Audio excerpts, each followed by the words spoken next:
at interest rate sensitive sectors this year. Stephanie Pomboy emailing about this. So the automakers have been down, a double-digit decline there. Home builders down. And then yesterday we had the transports, again, economically sensitive, wiping out all their gains so far this year.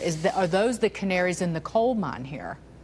You know, Dagan, I don't really think they are. I mean, I think that interest rates, you've got the 10-year up at 3.18 this morning, or right around there.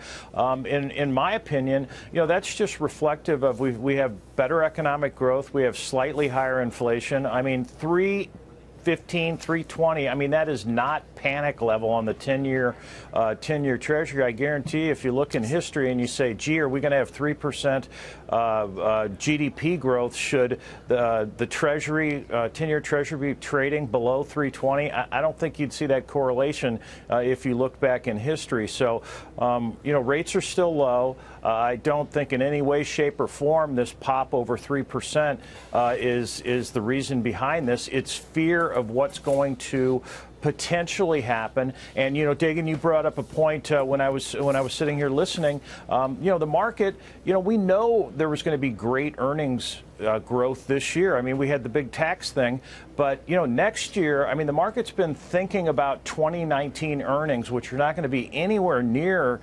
2018 earnings. I mean, I think they'll probably be 7 or 8% next year, which is fine. Right. But the market's thinking ahead on that, and it's just worried about the Fed, worried about global growth. All that late in the cycle makes sense to me. Right, but I mean, there has been this narrative.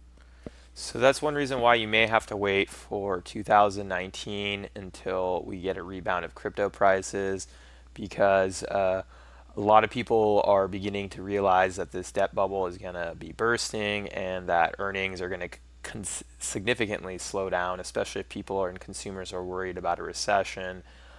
So crypto for now has been dead because the stock market has been such a great place to put your money, but if this continues, this trend continues, and the numbers in 2019 look weak, I see crypto prices recovering and heading back to the all-time high of a 850 billion market cap.